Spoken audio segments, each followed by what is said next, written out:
You back? I think we. Mm. Let me just. Oh, I'm titling this on my stream as because Dylan's a boomer. I don't know what I've done. And now I've got an echo. I've worked in the media world my entire career. I've never seen somebody more rattled than Dylan has been the last 15 minutes.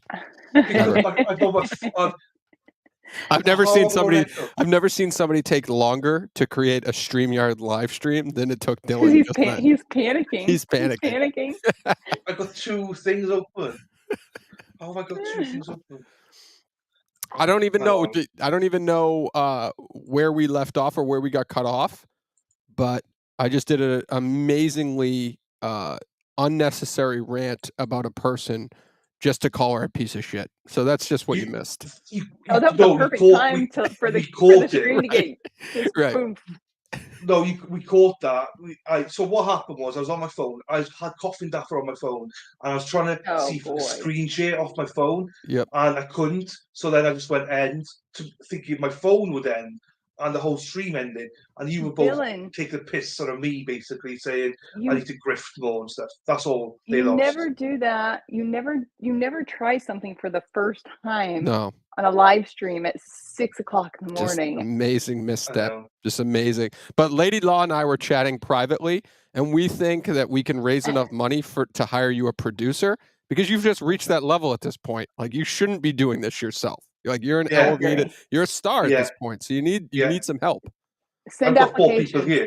So I've got 4 people in chat, and it's I'm a star. It's unbelievable. Yes. Fucking hell. Right. Hang on, let me get the presentation up again.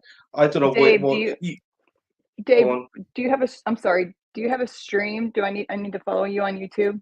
No, I don't have a stream. I do some weird live streaming shit every now and then in the morning. But I just follow me on Twitter. That's where I'm the most annoying. That's where you do it. Okay, got you. I think I did follow you. Follow me back, punk. Okay, I will. I'm on. He said okay. He's not even followed me back yet. So I mean, I'm bad with that. But that's not my fault. That's the algorithm's fault. Because once we start to engage, I see your shit and think I'm following you. So that's not my fault. Put that on somebody else. Yeah, that's fair. I followed you, I think, last night, Dave. So I should be at like the top of your list. Okay. Unless you've been on Twitter all night long. I have not been on Twitter all night long. So I will find you and I will follow you. Yes. I will find you. Right. I am. Thank you, Shauna. I am. Oh, Shauna, that's so sweet. I'm Rockdale now. Hi, Sharon. Hello, things like I'm Rockdale. I don't even know where we are anymore. We're talking about dog bites. I was trying to find stuff. I did find a tweet where Coughing Dapper said that Chloe is in Vermont. She's not allowed to engage with other dogs and all this kind of crap. So that's what I was trying to share with you guys. She's been on other panels discussing it as well, and the reason why it's not dog bites and things like that. So, yeah. So, right. I mean, Lady Law has turned me. All right, so she has turned me. I'm officially back. I'm officially back on the Karen Reed did not do this train because it is so absurd. Now, don't get me wrong. I like facts to be played out. There you go. I like in things the courtroom. Yes, I like things to happen in a courtroom where it's right there for everybody to diagnose all this. But I am too stupid of a human being to be able to diagnose everything that's happened up until this point and the internet madness that is out there. However, there are so many fucking coincidences in this goddamn case, and where there's smoke, there's fire. And so, Lady Law, you have beaten me down to the point where I am now a full-fledged Karen Reed supporter. And I didn't think I was. Listen, I thought I was in the middle, but I'm a supporter now. I think you have to be innocent unless proven guilty in the court of law, because there are reasons that certain evidence doesn't come into a trial. There's reasons why we have to kind of start with that mentality, because it's real easy for the government to be corrupt, and it's real easy for the government to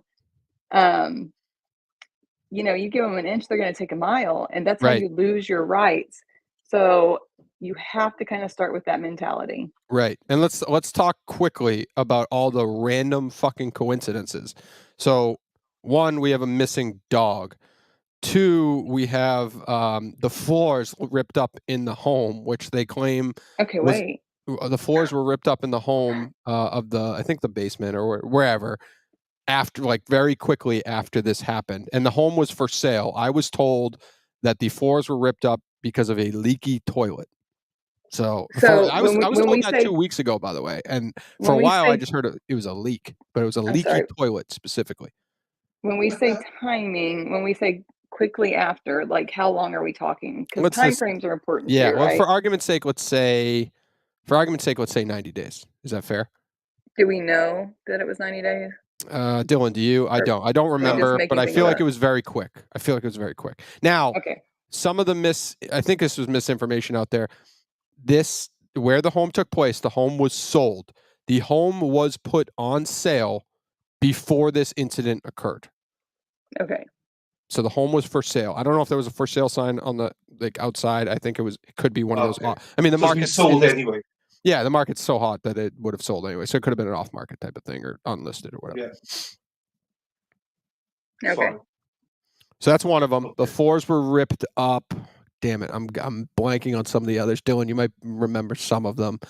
Obviously, the investigator Proctor, knowing the family. I went on that stupid rant last time again. We're going back on that right now, so Yeah. don't worry about it. We're still going on there. So we could right. This dog thing, are we going to put that to bed for now, and then we go on your rants? And Yeah, I don't think No, we. not You know until what? you make a shirt that says, "Where's Chloe?" Oh, I don't know. I mean, we can talk offline later, but I don't trust him with any of the business development plans anymore. It's just, it's not All right. there. Okay. Yeah. No, we got some other we'll talk. ideas. Yeah, we've got some other ideas which we'll talk offline. Dave's given me. I'm not going to announce it because people just take my ideas and run with it. Oh, So yeah. they call I mean, that all I ideas. can attest to that. I've seen it happen. Poor Dylan. Yeah, I finally had to all tell the him to time. just shut up. I was like, bro, Yeah. you can't tell people until the day of because this is And literally, I would ridiculous. say what I was going to do. The next day, fucking other people were doing it, mate. So it's like I got to shut up. So the ideas that we got offline, Dave, we'll discuss offline, and That's we'll fair. surprise people with That's it. fair. We'll bring it to the Surprise board. people. I get it. We've got it. It looks like MLS is in the chat. He told me So- good morning. I just now saw it. Good morning. I said last time, right, but about this, I don't think this was a dog. I said that, because I did a stream not long ago with Frankie saying I didn't think it was a dog, I didn't think it was a car. So my question mark, Lady Law, you might know this, right, is that he was still bleeding when they found him. Yes. He was. So, yeah, he was still bleeding. So that's why I'm like, sure, if he was dead, you stop bleeding. Do you know what I mean? Yeah. I think he was dragged out there like an hour or two before. And this is pure speculation. I have no idea. Oh, Obviously. I don't think they meant to kill him. I think he like, obviously a fight broke out and they kicked the shit out of him and then, like, in the worst way ever, threw him out there and left him to bleed out to die in a snowstorm. It's horrific. But okay, so when you're in the cold, your veins and things constrict, so that's going to actually limit the bleeding. If your heart stops pumping, you're not going to continue bleeding. So I have questions about that. Yeah, Of course, I'm not a medical doctor. But so A, it was impossible for her to run over him, is what I'm saying. And B, it didn't happen outside. It had to happen inside, which is why I think the head, he got pushed into one of those poles indoors and he's got beaten up. And then I think the same as you, Dave. I don't think they meant to kill him. But then it came to a point that they did. It was like, oh, fuck, what do we do now? Well, and they panicked and then chucked him outside. I do have to add a little buffer here. Mm-hmm. Yeah. This is your opinion that you Right. think that they killed him. Speculation. This entire show I've is said an that. opinion I've program. said that. Yep. Yeah. No, I said that Okay. before I even said that. I said this is my Clearing that speculation on it. Yeah. I think Just this is clear all it up. speculation. We don't even know anything really. Do you know what I mean? It's all pure speculation. I don't believe anything until I see everything in court. I don't care what anybody says. It's all speculation. Not trying to get some defamation. Yeah. Like, no, we're not doing that. Yeah. No, this is all opinion. And to add to this conversation that I don't know if any of us are qualified to have is, I think the wind chill was like, it brought it to like negative 24 degrees outside. I've read a good amount that there was no frostbite on his body. So if he was outside for, let's just call it, what's round up 1 a.m. to 6 a.m.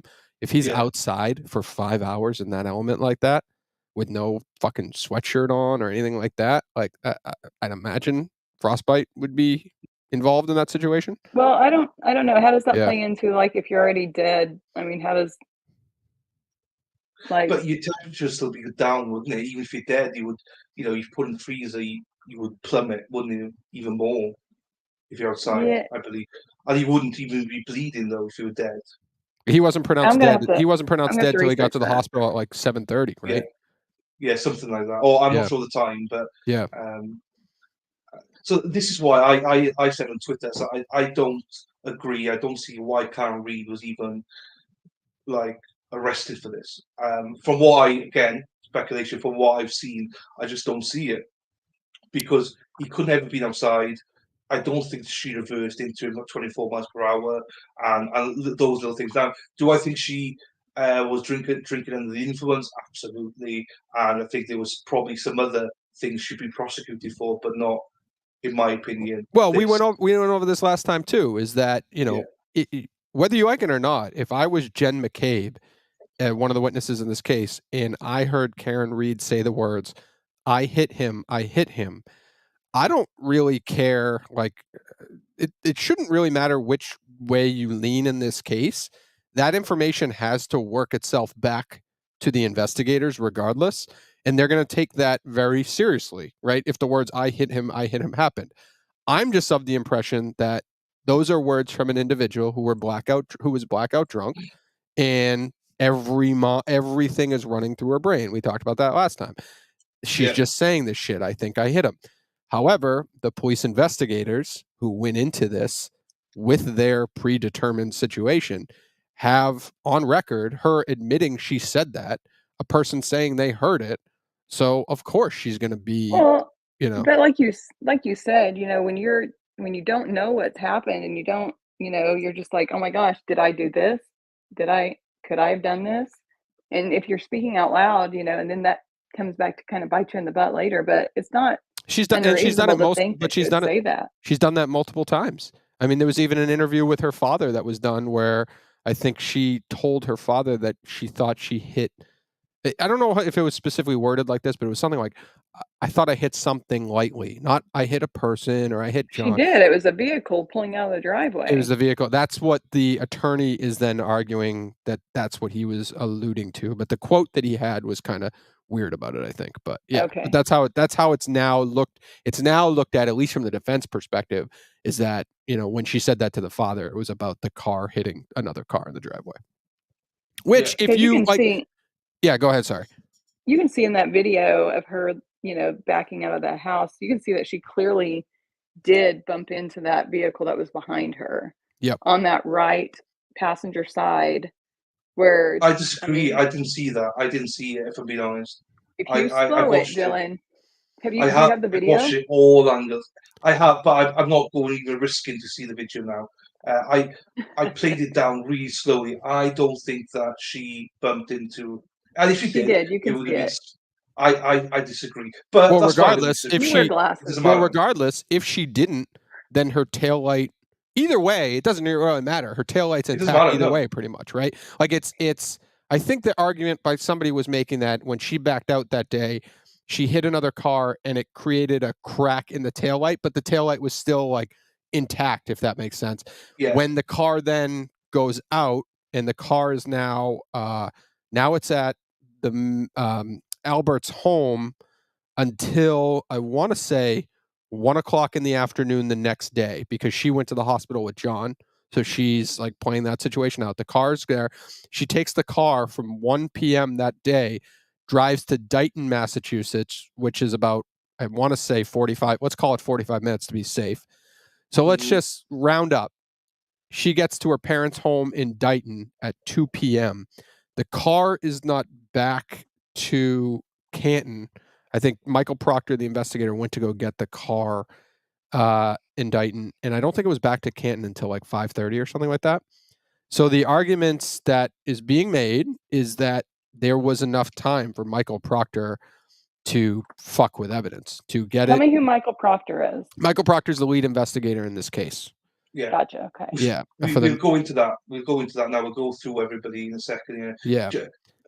Sorry, to finish what you're saying there. So that's it. So the argument is that there was time for that taillight to be, doctored in some way or whatever. But back to your initial point, like I said, where this doesn't really matter in your case because you believe either way that taillight was intact at that point, which it couldn't have been.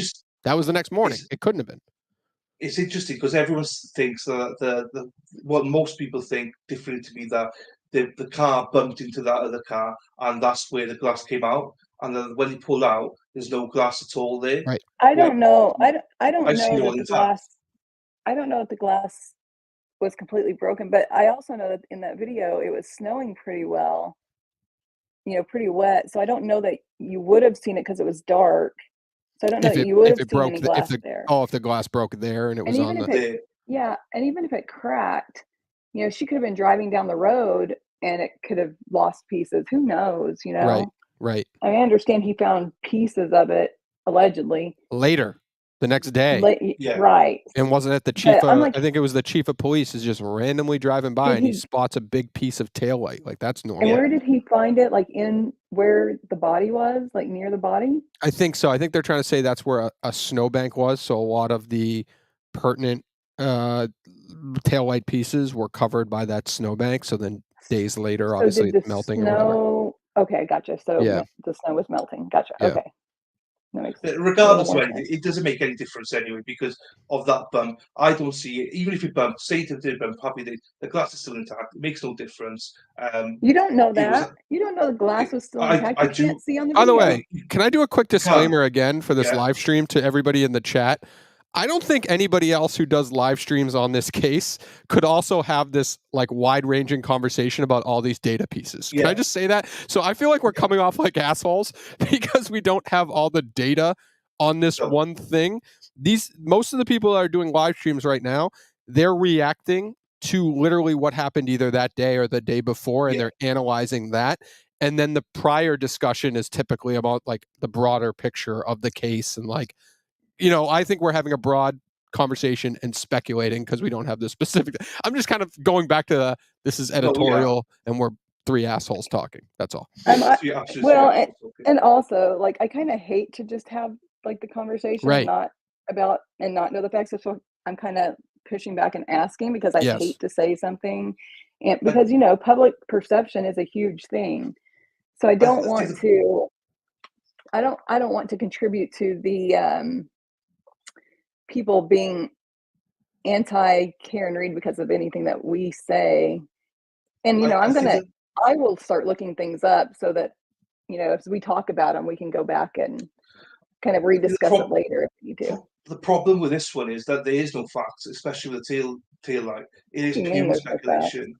Yeah. And that goes back to, that's why the broad conversation is still relevant, is that the lead investigator of this fucking case did not take one single fucking picture of that taillight. And if you think that a tow company who is towing a vehicle from Dighton, Massachusetts to Canton, Massachusetts, 45 minutes, wouldn't have also taken a picture of a broken taillight for their they would have noted that for their insurance. Correct, for their insurance because they're liable for that transportation, everything like that.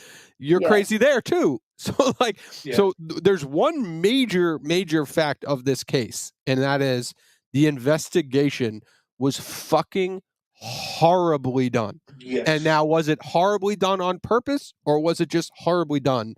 We're trying to get to the bottom of that. And that's the truth. And so are the feds. So that's a nice tease there. There might be a video, they say, on the library in town or something that might show the taillight, but they're not releasing it. Well, the speculation was that she drove by Canton Library and there's like the perfect missing 2 minutes. It's when she drove by of the Canton Library. They don't have it. They have everything before and after. I've then heard, I know. And then we're so far, that's why I go back. We're so far removed from that being everybody on social media's like main talking point. we've moved on now to Turtle Boy and to federal investigations, that it's hard to then go back and reanalyze the specific data around that. I've also heard that that camera is motion activated, where it's she didn't drive by, so that's why the missing 2 minutes isn't there. I don't know. She had to have driven by somewhere. There has to be camera footage. Well, that's again now going to the investigation, right? So in the case that, you know, I was just a producer, so I tried to get witnesses or whatever. But in a similar case with Sandra Birchmore and Stoughton, which is the next town over from Canton, we interviewed a minimum of 60 fucking people. The state police who are investigating it interviewed, I don't know, 5. And the 5 people include like the main subjects as well. So like they just don't do that shit. The moment that fucking thing happened, I would have had, I don't know the hierarchy of law enforcement. Maybe the lowest level officer would be knocking on every fucking door known to man. Well, yeah, you have people canvassing. Right. And you have people go out and collect any kind of footage that might be there, because, and you do that fast because they don't always preserve that stuff. No, I think sometimes it's automatically deleted. It's automatically deleted with security, like ring footage and stuff. I think it's 60 days. It's either 60 or 90 days. They're just going to delete that from their servers.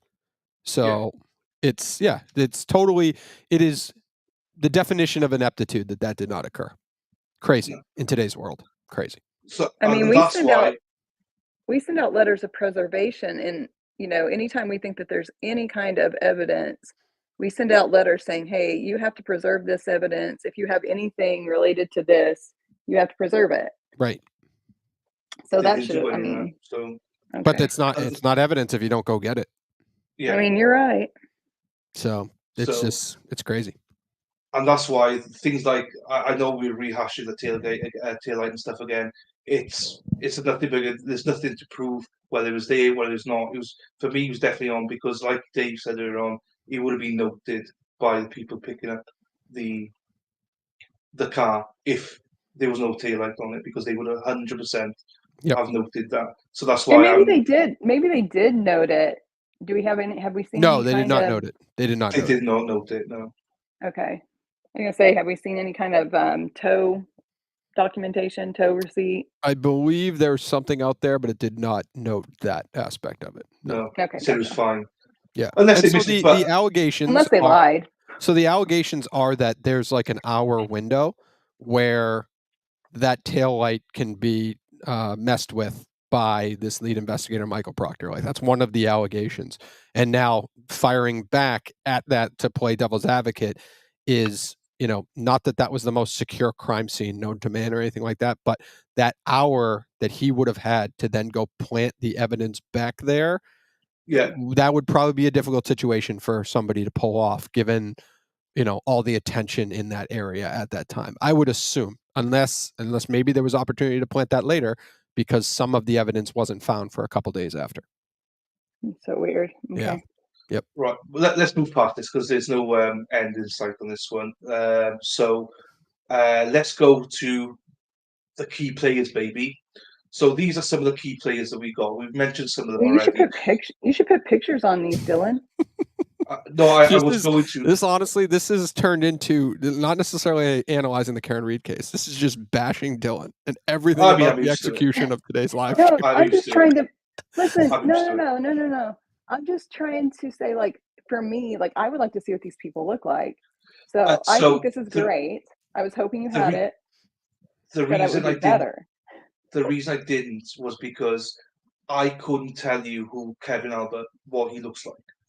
And Google. I don't trust enough of Google, because if I put Kevin Albert in, there's a few people that come up. I don't know which one's which. So I only know what John O'Keefe and Karen Read look like. I think I could tell you. I think I could tell you most of them.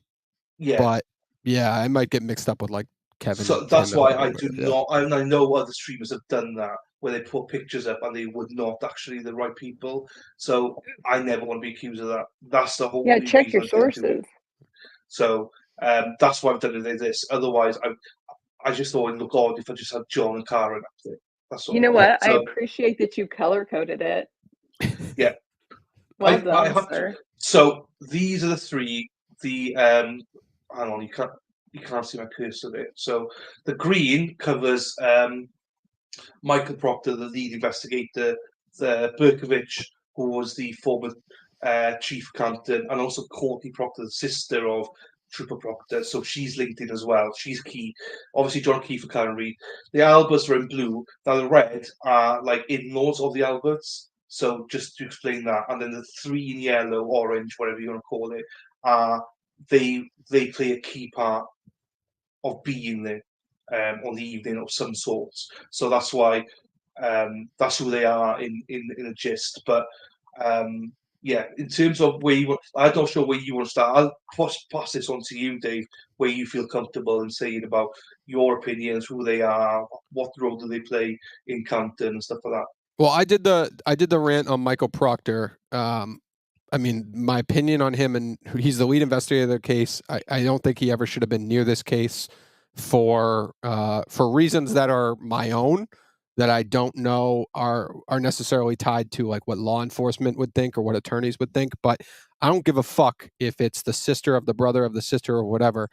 If there is like a hint of closeness to the people that are major witnesses in a murder investigation in a small town, I have to recuse myself. I think on this stream a couple weeks ago, I made an argument that the entire fucking office should not be involved in that investigation, and I stand by both of those statements. I just think it's so crazy. So in this situation, Courtney Proctor is the sister of Trooper Michael Proctor. Apparently, Courtney Proctor is just very close with the Alberts family, so much so that her mother has referred to the Alberts as their second family.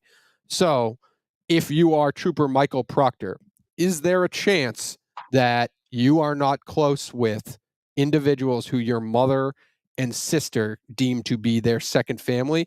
Yeah, there's a chance that you're not close with those people. Is there a chance that you don't know of them, about them, enough to be dangerous? Absolutely fucking not. There are people my mother and my sister hang out with all the time that I don't personally interact with really, but I know of them. I know, who their brothers and sisters are or whatever, and I should not be investigating them. That's just my opinion. I agree. What do you think, Lady Law? I think that I've just messed up my mascara, but also, I mean, I don't think that they necessarily have to not investigate it. Like you don't have. I mean, I think it's a good idea, right? But I don't know that it's a necessary thing. If like you can remain impartial, like if you don't have the close relationship with them, then maybe it'd be okay for you to investigate. Just because your sibling has a relationship doesn't mean.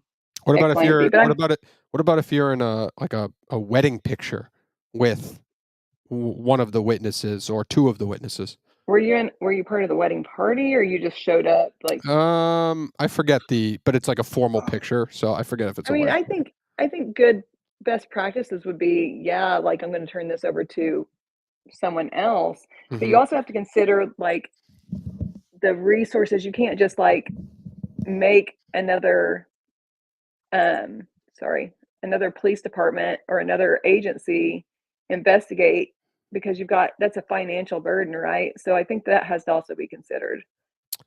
Yes. But ideally, yes, I would think that it would be better for someone who doesn't know the players to be investigating it. Right. And it probably wouldn't be as big of a deal in the case that I was looking at. It was Trooper Fanning appeared to be the lead investigator on the case. I would have no problem, or not no problem, but it would be less of an issue if Trooper Fanning was the lead investigator in this case and somebody else like Michael Proctor is an investigator helping out behind the scenes. Like, it would just be a little bit less of a problem. I would just think that the district attorney would like safeguard himself from that. That's just my. Yeah, it would take some of the sketchiness away from it, like. Yeah, and this is a district attorney who plays off everything in the media, like he's trying to sway public perception. He's bitching that he doesn't have, information from the feds to add to this case. Then he's going, because he doesn't get what he wants from them, he's going and make a public statement about witness intimidation and calling people out and all this. Like he's playing things out in the media by choice because he wants it to impact the case. But then sounds like Eric Bland.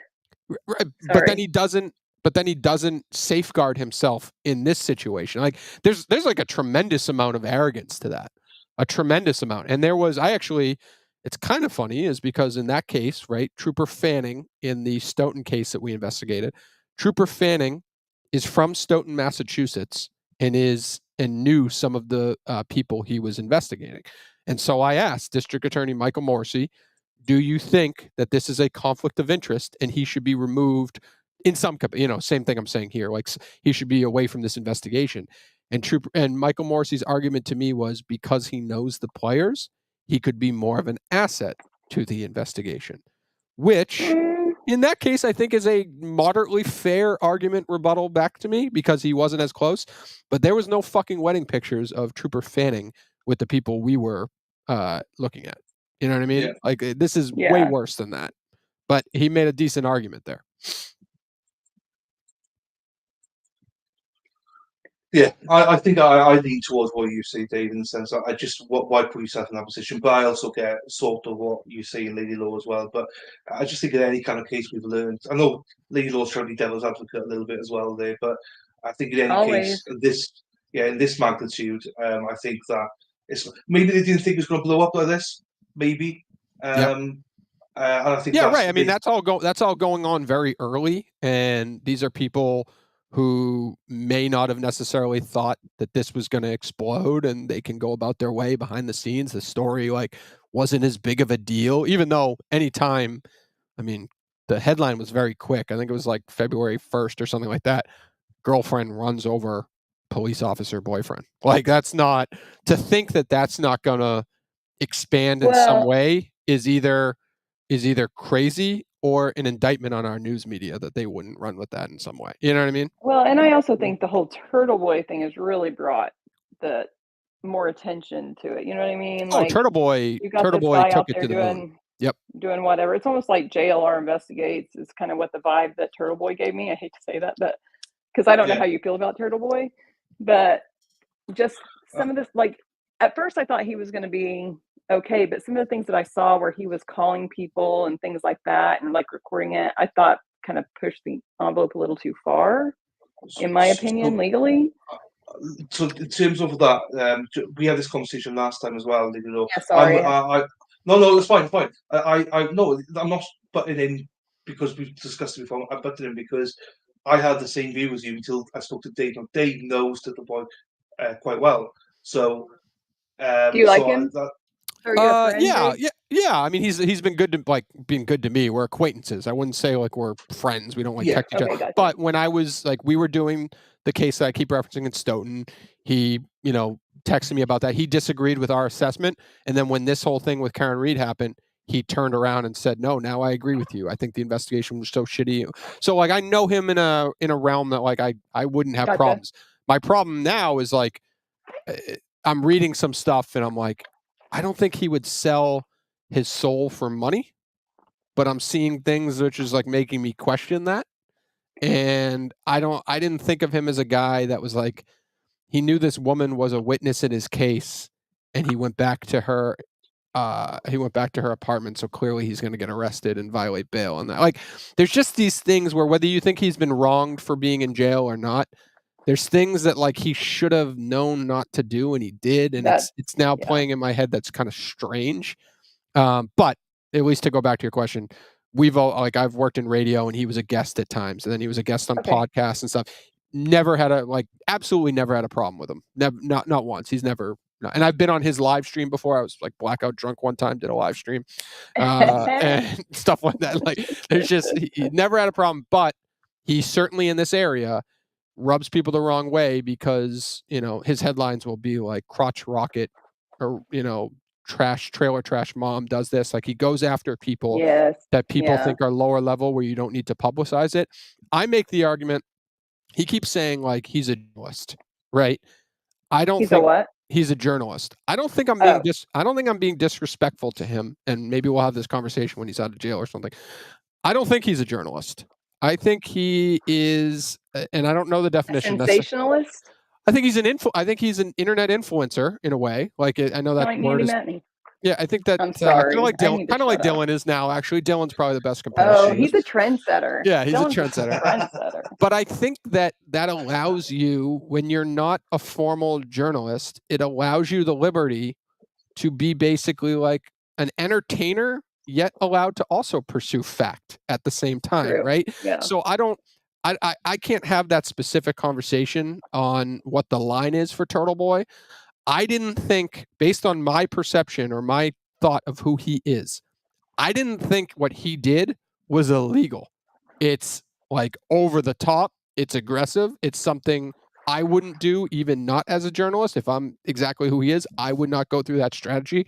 It was cringy as fuck to watch one of his enemies put together like a highlight reel of his calls. Yeah. Of his calls, if you saw that, his calls to... I saw some of the calls, but I think it may have been, I don't know if it was on his page or if somebody had shared it, but I was just like, ooh. Right. But you got to remember, like, imagine now we're having this live stream 3 times a week, trying to advance this story 3 times a week, also trying to entertain people simultaneously. Like, it's I think when you boil it down to that highlight reel, like 90 seconds, this has been going on for damn near a year now, you know? Yeah. And it's like, so it's kind of, you have to have a little bit of an open mind, but it doesn't change the fact that 90 seconds just felt fucking crazy to watch. Doogie. Like, Yeah. Yeah. So I don't know. Like but he's arguing he's a journalist, right? Like his attorney is going out there saying he's a journalist. He's protected under this and that from a journalistic standpoint. And that's where I just disagree with him. I think I just want to know what the qualifications are to make you actually a journalist. Is it a degree? Is it actually giving valid? I just want to know the definition of journalist. It's a good point. Yeah, it's a good point. I don't think I don't think he's a member of any like journalist association of America or anything like that or whatever. That's what I'm trying to find out, because there's several people saying they're journalists and I'm like, right. Yeah, like no, but he's protected under the First Amendment to do at least 99.9% of what he's done. I'm sure if you're claiming you're a journalist, then maybe there's some aspect of where there's wiggle room to fuck with him on that. I would assume. I don't know. I'm not a journalist, so I can't say, but I just feel like some things aren't journalism. They're baiting, and mainstream media is the same way. But but in fairness, though, but in fairness, that's how, you know, I think his attorney made this argument because it is the same thing. I came from working on a radio program where when you had a question about something, you just picked up the phone and called them. And you told them that you were recording the conversation. It doesn't feel like the news media does that anymore. They send an email. They don't hear back. They don't, get out of their fucking chair. They just tell one side of the story, and they're like, "Yeah, we didn't hear back from them." But it's not even just telling one side of the story. It's literally a lack of effort. It's not. It's sending out an email and not getting up out of your chair and saying, "Okay, they didn't respond to my email. Let me try a phone call. Okay, they didn't answer my phone call. Let me go drive to their home, knock on their door. Oh, they don't want to talk to me there. Okay, now when you go to print or you go on local television and you say, I tried 3 means of contacting this individual. Now we say like, wow, they're dodging you. Like you went for the information, so I applaud you for trying to go get it. And now they're trying to dodge you, so they're hiding something or something like that. Yeah. So I don't really have a problem with any of that type of shit Turtle Boy did. And I don't think a lot of people out there who are against him really have a problem with it.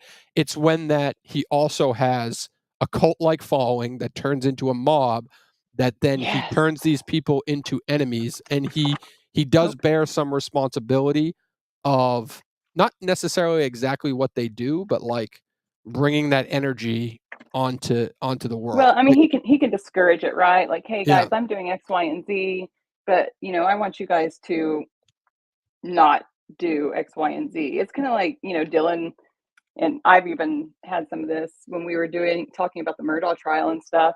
I mean, some of those people are like the Manny Matney supporters are wild. The things that they do, like the weird trying to get people's channels yeeted, and it's to me it's just strange. Like, if you don't like somebody, cool, just don't like them. Do a stream that tells why you have the opinion that you do, but don't try to destroy somebody else's livelihood. That doesn't make sense to But me. even if Turtle Boy went to his audience and was like, okay, tomorrow, protests, let's all go, and entices people to take some of these actions that have occurred or whatever, that doesn't mean Turtle Boy is assuming that anybody in his mob is going to do anything illegal. And the other side of it is, like, I view Turtle Boy as a person who I don't really give a shit if they're a loyal follower of his or not. He would call out that person, or that's the Turtle Boy I knew. Like, he'd be like, okay, you supported me, but you also just did something illegal and you're a fucking asshole. Like, kind of like the conversation. Like, that's the person that I thought, and maybe he still is. And it's just got to play out in court and play, see where this goes. But yeah. Okay, right. Let's park Turtle Boy for a minute, because I think every stream we do, we'll be talking about Turtle Boy anyway. I'm sorry. It's my fault. No, it's fine. I don't know. I mean, everything's your fault, but I forgive you. It was fine. Listen, you invited me here, and I have questions because I'm not in the know. So how else am I going to know? I'm just waiting for you to. Can you just pop on screen for fuck's sake? That's the only reason I invited you. Fixing my hair. You don't, Dylan. You don't deserve any wins today. I'm sorry, but it just it doesn't. You don't it's get all else. Yeah. No, it's all else. You're lucky I woke up at 5 o'clock for you. Yeah, I know. I wouldn't do that for anybody else, just so you know. No, it's okay. I woke you. Do you know what I mean? So I came in and woke you. Right, Albert. What do we? Last time we spoke about them, but there's so many pieces here. I don't know much about Kevin or Tim or anything like that. Yeah, I don't even know who's Tim. Did you word Tim wrong? Do you have Chris somewhere or no? Oh, you do have Chris. Yep. Hang on. Yeah, I don't even really know. I think Kevin Albert is the Canton police officer, right? Yeah. He is, yes. So before we go any further, shout out as well, just for my own back here. Sleuthy Goosey? Sleuthy Goosey. I got all this information from her, so fair play to her. She's done a hell of a lot of work. Shout out to Sleuthy. Yeah, go and follow her. Without her, I would not have any of this information. So shout out to her. Credit all goes to her. I've only just did it in my own little style, So, right, Tim. Let's have a look for Tim here. Tim Albert. Oh, I must have put his fucking name wrong, probably knowing me. Oh, here we are. Here we are. Tim Albert. He is the Fredo of the family, the nobody of the family. He is Brian, Chris, and Kevin. Oh, right. And I think the only, if you go back to that, under her list, isn't he one who lived at the parents' home and then they dug up the pool and like in the beginning of this, like the pool, the pool where the parents owned a home. I have no clue what y'all are talking about. Yeah, no, it's fucking wild. Tim is probably irrelevant. Kevin is on the Canton Police Department. It sounds as if he should have, hopefully maybe people in the chat or whatever could see the good morning, everybody. Maybe people in the chat could elaborate like what Kevin's involvement that's come to light has been with this case. Not that, it is weird that an Albert who is the brother of the person who owned the home is also on the Canton Police Department. That's just kind of wild, but I don't know how that's specifically intertwined aside from just kind of like these fucking people all know each other. The notes how big is Canton? Yeah. How big is Canton? I forget how many people, but not large, not a large. Yeah. So are we talking like population of like 20,000? Like probably a little bigger. Canton, yeah, it was bigger than that. Okay. 20. Yeah, it's right there. 24,000 basically. Oh, okay. So it is small. Okay. Yep. So the notes I have on Kevin Albert is that, not my notes, from Sleuthy, is he's a detective for the Canton Police Department. A video John O'Keefe sent him and text logs between him and John were recently turned over in discovery.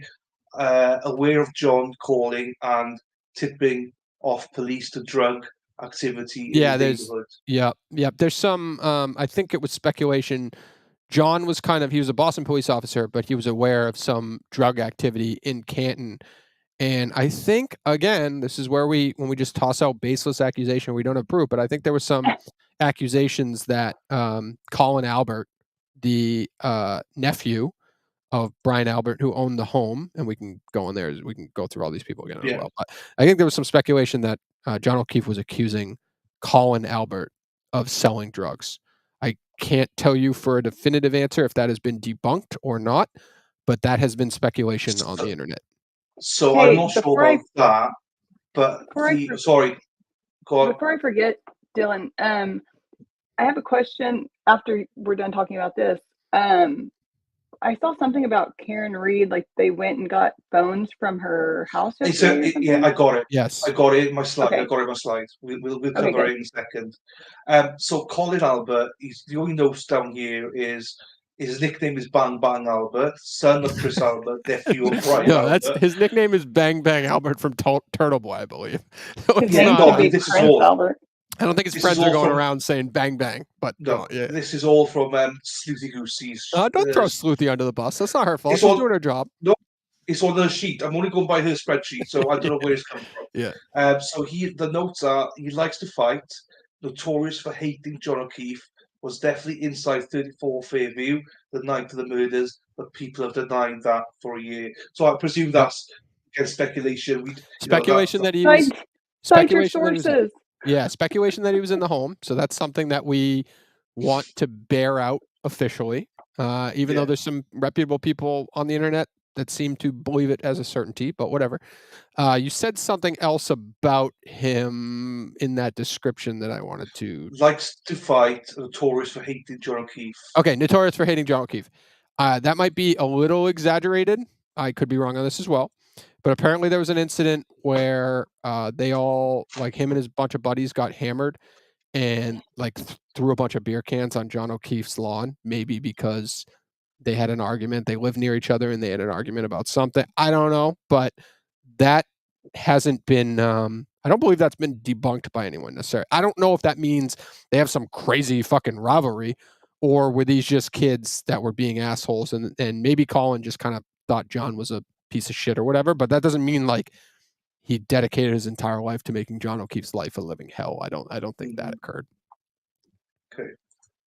But he's been accused of a lot of stuff, isn't he, because of that hatred. They think that he beat, some people speculating that he beat John O'Keefe, essentially. Yeah, I mean, he was definitely at the home. There are people claiming that he left the home, and I think I've even seen somebody online that people actually think is a burner account for Chris Albert, though I don't know, I'd be shocked, but it is what it is. That account is saying that there's video of Colin Albert leaving the home that night, which, again, if he is saying that, wouldn't that mean that there's video of the incident? Whatever happened? Yeah. Thank you. Yes. No. so hopefully, I hope there's video of Colin Albert leaving the home that night. That'd be fantastic. So that's that angle of it. I think Chris Albert is his father. Chris Albert has just been very, he owns a pizza place in town. He's been very kind of like aggressive vocally in this case in the anti Karen Read thing. He's been silent lately since he got like just the shit kicked out of him. But I don't think Chris Albert did anything specifically in this case to like fuck with anything in any way or anything. He's just kind of like Turtle Boy just made him like kind of a victim to try to get more information or to say like, we know your son was there, just fucking admit it type of thing or stuff. Yeah, fine. Okay. Perry's got a question. Is the prosecution saying John O'Keefe went underneath the vehicle or was thrown onto the lawn? They haven't really, have they come out and said exactly their theory? I think there's been accused that he might have gone under the car, but I don't think they've not actually come out, I don't believe, and said this is exactly how it happened. Or am I wrong? I think their thought, like they clearly said he never went inside the home. So that's one. So they don't think he actually went inside? Nope. Prosecution said he did not go inside the home. And the defense is trying to prove that, which again, I don't speak all the data points, but they've had his phone, and the defense's expert says that he made X amount of steps, and some of it is showing elevation so that he went upstairs. You know what I mean? So that's part of it. That's not geofence data. So supposedly, like, the defense is having trouble getting the geofence data, and that will play out in court, and that will that'll absolutely define who was in that home, I believe. I just have problems still with, like, I know that cellular data and stuff like that can help, all of those things, but I still have trouble, like, actually pinning things on people based off of cellular data, especially like tower, like you can triangulate and all that stuff and geofencing. I get it. But, just like, well, your phone shows that you took X amount of steps. Well, yeah, I can shake my phone and it'll do whatever, or sometimes it won't. I Yeah, just but don't in know this that case, it's but in cases, like I'm not saying it all proves everything, but in this case, if the defense is saying unequivocally that a human being did not enter a home, yet they can pinpoint steps and the defense can prove that those steps that the phone gave you were outside of the kind of like handling of the phone, right? Like a police officer taking the phone and bringing it here or whatever. Like I yeah. would think that would be a valuable asset to at least cause yeah, doubt in a I'm sure jury's it's mind, right? correct. Yeah, I Yeah. agree. Okay. So in terms of the Alberts as a whole, they're big names in Canton. Yeah, again, this is just me being local and knowing people in Yeah. Canton. I've heard rumors they're fucking assholes. I've heard rumors of, like gambling and shit when it wasn't legal. Like all, you know what I mean? All that stuff. But like Brian Albert was a monster detective or whatever his label was in the Boston Police. Like he's seen some crazy shit, probably done some crazy shit. So I'm sure there's like a crazy amount of opinions on Brian Albert and who he is. One of the major opinions that has been brought out in this case, at least, is that there's a human being who turns out to be a Boston police officer, just like the homeowner, Brian Albert. There's a human being who is dead on the homeowner's lawn, and the homeowner does not come out of his house for a fellow officer in general, a Canton resident, a Boston police officer specifically. So like there's all these things. So even if he didn't know him personally, there's all these things that you would say to yourself, man, I hope if I die on a lawn, I hope I die on a police officer's lawn and that they'll come out and help me. And oh, so he didn't come outside like after he was found? No, he did not come outside. And he was, and there were calls from Jen McCabe, who was on this list, who's a witness. She made calls in. They didn't answer. They're arguing he was sleeping. I don't know. Commotion. Well, and yeah, like I so wonder if yes. there's any activity on his phone. Right. And there, I'm not pulling it up. And if there wasn't, was he dead? Right. Like, how do you not wake up through that stuff? I don't know. So that's all. I think that's probably fair, and I can't wait to see that play out, because if that doesn't fuck with a jury of why a Boston police officer didn't come out of his home when there was a fellow officer dead on his front lawn, it's fucking wild. Yeah, I mean, but I also like. I mean, you would hope that an officer would come out, but also people are just freaking weird. What we think they should do and what people actually do in a moment are two different things. And it's a crime scene. In his mind, he could say, like, yeah, I'm not going out there. That's a crime scene, and I shouldn't tamper, contaminate in any way with a crime scene. So that's a logical devil's advocate opinion there. Good point.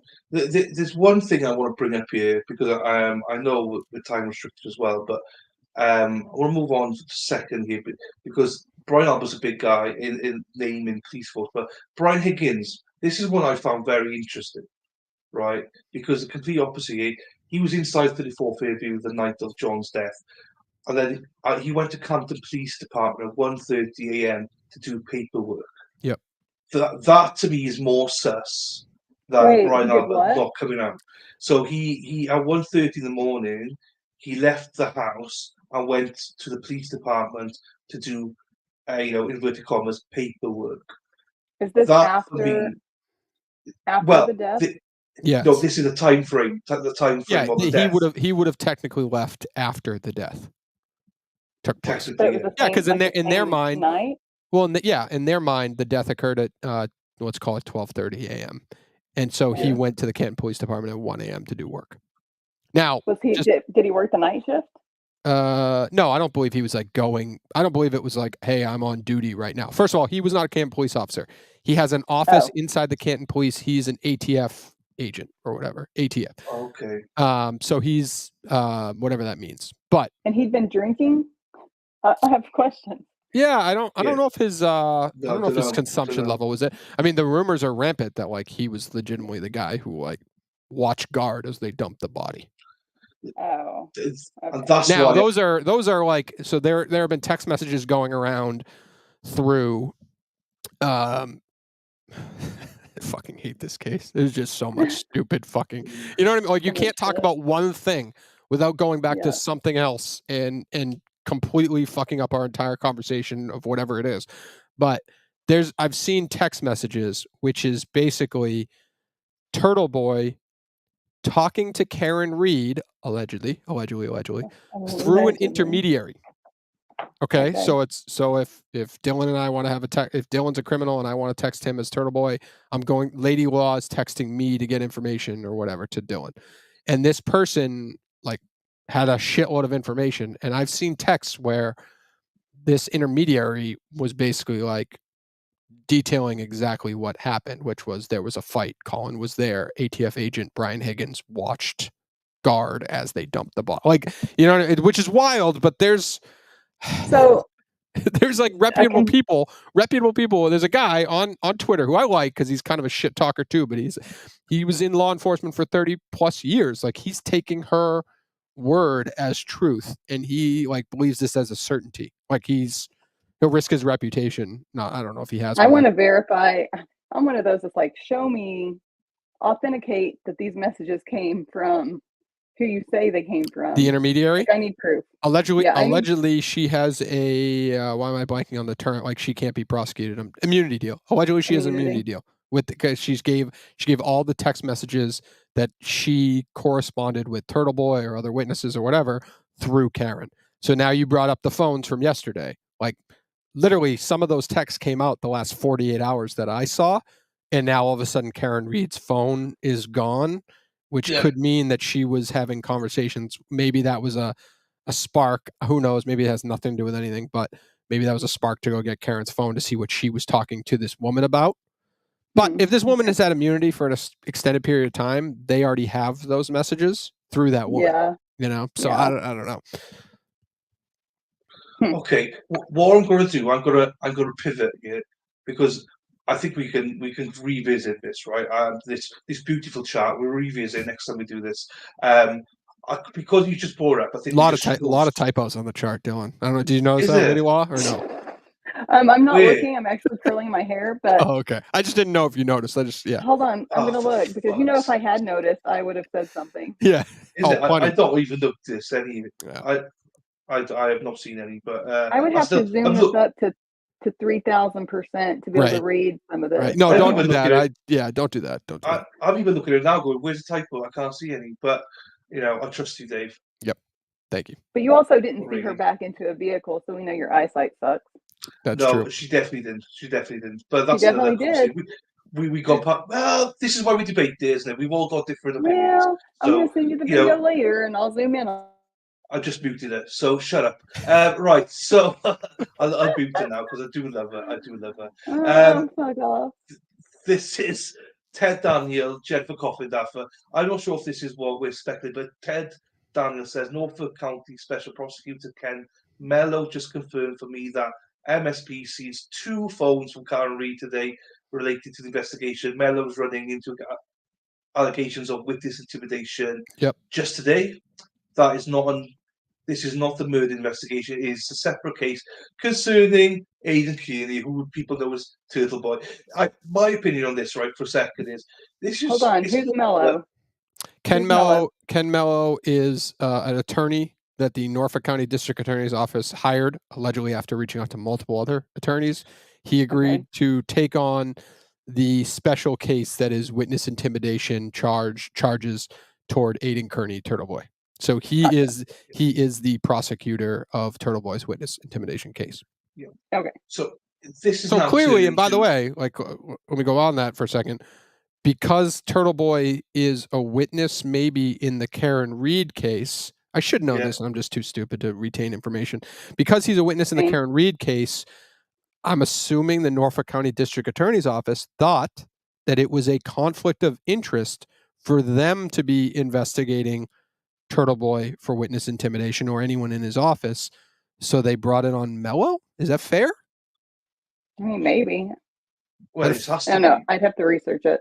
I mean, Mello's think it there has for to be now. Mello's there for a Yeah. reason, and he doesn't work in the Norfolk County District Attorney's office. So Yeah, either way, conflict. he's the Yeah. investigator of that one.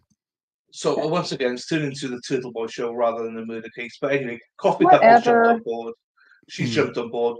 We knew there was an investigation into whether Karen Reid, who was accused of the second-degree murder of John O'Keefe, was conspiring to harass and intimidate witnesses in her case.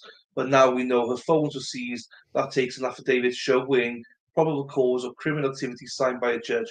My question is, could her bond be revoked based on her activities?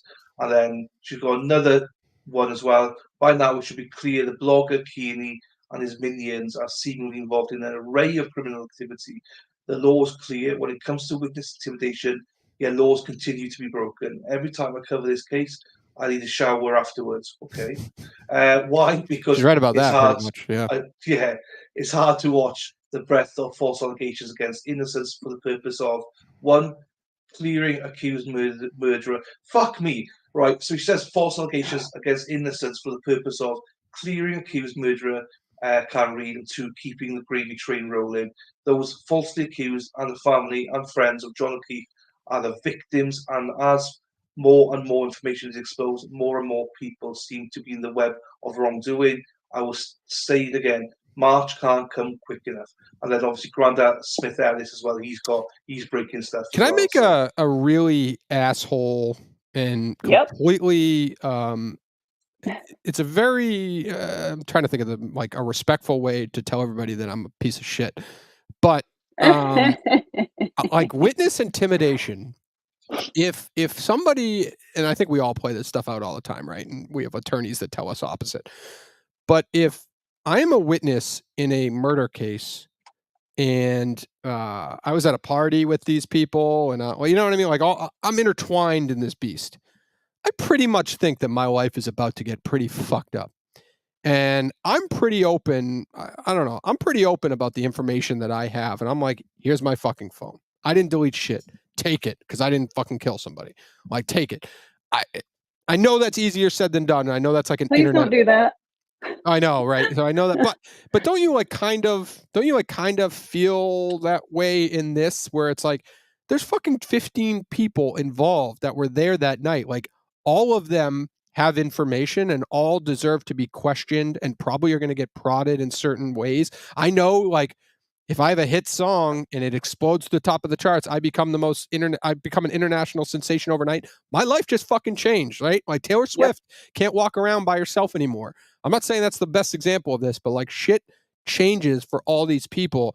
And this whole like witness intimidation, like I don't know why I just don't feel that bad about it. Like I don't. I like especially don't really for some reason feel bad about the Boston Magazine reporter who is like saying now she's being harassed by people because she did her job. Like, you know, when you fucking cover stories like this involving people like this, it's fucking gonna happen. Like I was a podcast producer and I took shit left and right. I deserved 99% of it. Some of it I didn't, but it was like, it came at you and it is what it is. It's not the end of the fucking world. Like, I don't know. There's something about it that just all like everybody's so woe is me whiny.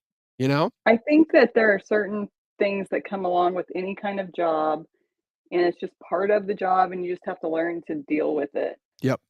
Just like online hate, you choose to put yourself into a certain position, you're going to have to learn to handle whatever comes at you. But if you're at a party where somebody winds up dead, like whether you like it or not, your shit is about to change. And so like that to me is where it's like, and people are going to knock on your door and start asking questions. Now, do you expect them to be fucking animals? Do you expect them to also then rally up a base of people? Like Ted Daniel in these tweets is a great reporter. He is on his own. When he goes and reports something and puts it out on the news, like he's just Ted Daniel. So like he can go at Jen McCabe or Brian Albert or whatever as much as he wants. It's just a 1-to-1 situation. So it's really, even though it sucks for them, it's not as intimidating. When Turtle Boy does it, he has an army of people that are backing him, right? Because the reality is, like, Ted Daniel's just one guy. He's no bigger than the news station he works for. It could have been like anybody. You could recycle a different person and they'd get the same result. Turtle Boy's different. Like, you can't just take Turtle Boy away because if you do, you just lost thousands of people who are going to walk right behind him as he shows up at your house. Mm-hmm. You know what I mean? True. Yeah. It's just a different, whether you like it or not, you know, somebody called bullshit. And by the way, even if Turtle Boy's completely wrong on this shit and she did it and she's using all this manipulative, you know, type of shit just to like fight her way out of jail and she's fucking people over why she does it, because basically if you're about to spend the rest of your life in jail, yeah, I'd fight tooth and nail to stay out of that situation probably as well. But like, I forget the point that I was making there, but it just seems to me like even if he is wrong, this investigation caused him to do what he did. Does that make sense?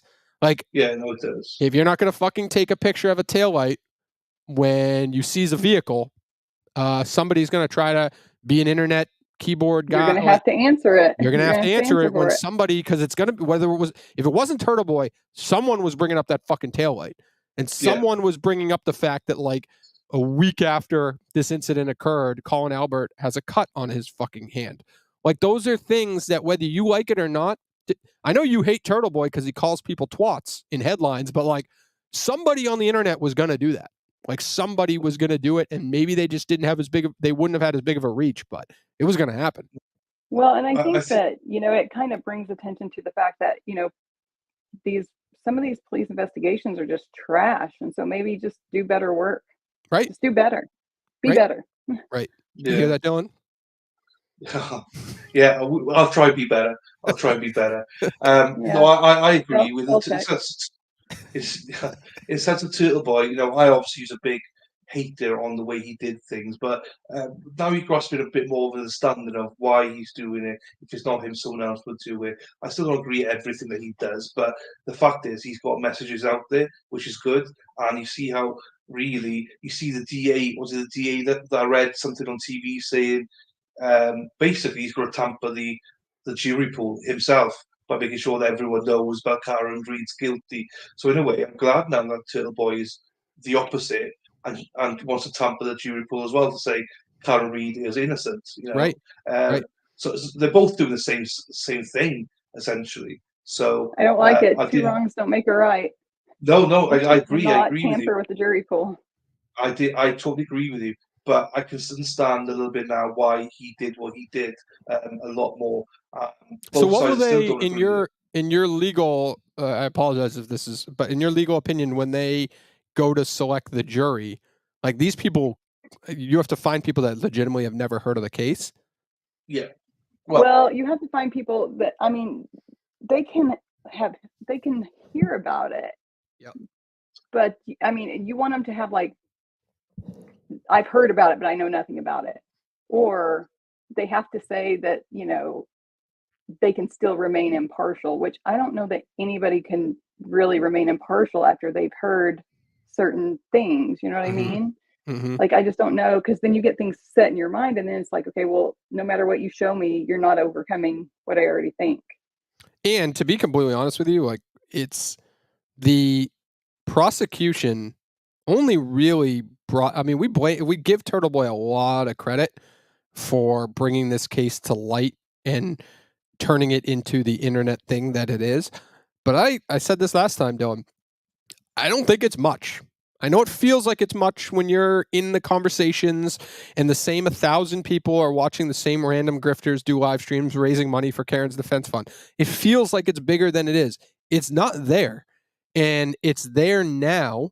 It's in the media. Like, what would matter is, did the Globe get it? Did the Boston Herald get it? Or all the local things? That's like just starting to pick up. It's just starting to be reported in local media. Ted Daniel was early for local media. He was late as fuck. Like, there were literally, I remember, this is literally like 2 months ago probably, people in the Facebook group begging Ted Daniel to fucking start doing shit on this. And now he's the goddamn savior. It's crazy. And the Globe has written 2 articles this week. Go search her name and see the dates on the Karen Reid articles. You'll see that there is a major fucking gap between girlfriend ran over cop boyfriend with her car on, you know, I think it was February 2nd or 1st or whatever they wrote that headline, to basically a month ago. Like it's not, and it's never been on the local news at night. So I know this is kind of a different conversation, but in terms of tampering a jury pool, I know we all want to say that like the internet is, very accessible and everybody's on Twitter and TikTok or whatever. It's a very tight bubble. Like I honestly believe that if I walk down the street right now, I'm on the south, I'm 25 minutes away from Canton right now. If I walk down the street and pick 10 people, I'm going to say it's 50-50 of people that heard about this case. I mean, it depends on age. It depends on, how active people are on social media and things like that too. So, I mean, right. I think you can find a jury pool that doesn't know, but then you have those people who are like, no, I don't know. And they actually do. I don't know. I just don't trust people. Right. No, you're right. It's a tough one. Okay. Look, there's so much to discuss on this case and everything going on, but I understand that these two got to go to work as well. So we've been going for nearly 2 hours between both streams and between our conversations. So, and then, I know you've got a little bit more work to do, maybe. But, so yeah, I thank you both for this. I can't wait to reconvene and discuss it again. We'll discuss offline when it's convenient, especially for you, Dave, and if Lady Law can join us. Probably not at this time of the morning, but I still am grateful, Lady Law, that you've joined us this morning. I mean, listen, I can join, but this is what you're going to get. Like, you're probably going to just have me not on camera, just getting ready while No, that's fine. I just appreciate all the pictures you've been sending me as you're doing it, so that's fine. I'll take that. That's fine. What did you say? You taking the pictures of you getting ready. Oh, thanks for them. I appreciate you're welcome. Okay. Oh, can I just answer? I saw you put it on the screen, but we didn't do it. Perry asked, I was going to ask do you know if the FBI investigation, you put it up, is covering the Sandra Birchmore case as well? I had heard rumblings that the FBI was looking into it back, like either after we stopped the podcast season or during, I forget when it was, but then I heard nothing about that ever since. My assumption is that if this thing plays out as though there was a lot of corruption and conspiracy involved with that office, you have to take a look at everything. You have to take now they're going to move on, whether they like it or not. If Karen Read is innocent, that same crew of people is probably going to move over to Sandra Birchmore. What is Sandra Birchmore about? Has she been convicted? Is she? Nope. Sandra Birchmore killed herself at the age, I believe, of 23. I'm a little bit removed from this story now, but at the age of 23, she was she was part of the Police Explorer programs, which is basically like Boy Scouts for police officers, where a certain amount of police departments have like junior programs, right? Yeah, and so type thing. Yep. And so one of the lots of players, yes. So one of the guy who ran the Explorer program, and then two other gentlemen, possibly more, like basically groomed her starting at the age of like 13 years old. One of them was sleeping with her when she was 13 years old, and he was it's horrific. And so if you ask me, and we don't need to go into the entire story, but a night plays out where we obtained the surveillance footage of her apartment building, and Matt Farwell, who was her, he basically impregnated her, right? She was going to have his baby, and he shows up at her building, and then in his words, he called it off with her that night, and she kills herself.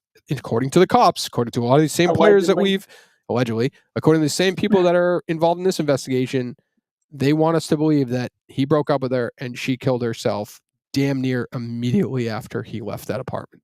And she was pregnant. And she was pregnant, and I don't believe it. But unfortunately, in podcast season 2, we could not necessarily prove it. When did that happen? Geez, I'm blanking. I keep getting dates with Karen Read. I think that was 2022. Was it like recent? Okay. Yeah, 2022, I believe, and that was in Canton. So that was a Canton. Canton police showed up. Then they turned it in same situation. Canton police shows up to these things, and they turn it over to the state police. So is he charged with nope, they never. Nope, she killed herself. Like they walked in and they ruled it a suicide immediately, and their investigation worked its way to prove that point, or to attempt to prove that point. And now the family is suing for a wrongful death, and they likely will obtain. Good for them. Yeah, well, No, well, I don't. We won't do that. But well, it's not. I'll say it like yeah, but it's not family. It's not. If you're holding family. somebody account, it is family, but it's cousins and Oh. aunts. If you're holding somebody accountable and you think justice is money, and I understand sometimes legally that just has to be the case, fine. I don't think that the family did enough to like push the police to do anything and to prove or whatever to help the situation. Like we uncovered some information. We shared it immediately with the family's attorney that could potentially add like crazy amount of dollars to their wrongful death settlement eventually. So it's, it just sucks. I hope that this Karen Read thing, I guess if you're just asking me what I want to come out of the Karen Read thing, I mean, one, I want justice for John O'Keefe, however that comes about. And then two, I'd be lying if I said that I didn't hope there was corruption that occurred, because then it opens up Sandra's case again, because that's a whole different beast. So yeah, I'll have to check that out. So where do we find that? Where do we find that podcast? The Case season 2 is the podcast, and if you search Sandra Birchmore, you'll find a ton of articles about it. But we're talking about a girl who was just absolutely abused by people in positions of authority, and it's just a horrific. How old was she when she offed herself, allegedly? I think she was 23, I believe. Okay. Am I blanking on that? So young. Yeah. So super young. Yep. And she, like, if you go through the process, you watch, first of all, you see the surveillance footage, you're like, holy shit, that person, it looks as if a person was showing up to do what we all think. Really? Yeah. Okay, well, now I'm intrigued. Yeah, it's crazy. So yeah, Kevin, you seem to be, you know that story well. So he probably is like me, where, it's kind of weird to say, because that case is super close to me, at least, that I want to see justice for her in the real way, or at least like what I believe to be effort put in to obtaining justice. This was another piece of shit investigation. So yeah, hold your law enforcement accountable for sure. Yeah. Yep. Absolutely. That's something we'll look into as well. Keep an eye out for this. Okay. Thank you, everybody. Thank you, everybody, for being here. We will do another one. So don't worry, we'll do plenty of these on the lead up. It's going to be happening in March, unless something happens, this trial. So Dylan must need to don't poop. worry. No, I don't. I just know you got to go to work. You said you got to go off. Yeah, you said you got to leave. So I'm like, well, Dave's got to work as well. So I'm like, I don't want to go straight to work type of thing. So that's I do agree. I do agree with what we talked about, which is like, there probably is a place to reassess all these specific elements of this case.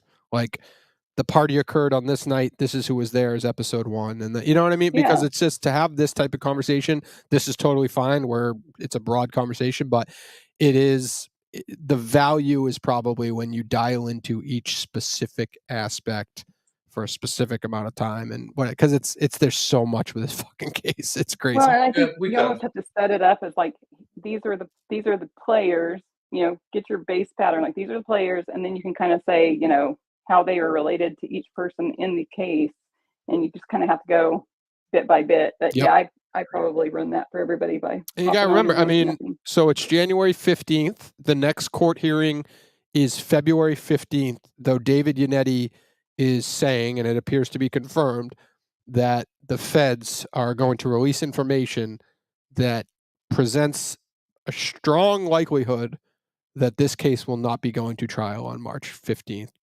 before February 15th. So the feds finally got involved.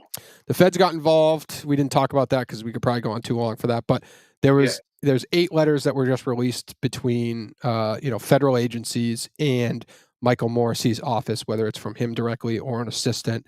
And it's basically saying, like, Michael Morrissey is just out there begging the feds for information about their investigation, which is they're investigating him in his office. In what capacity?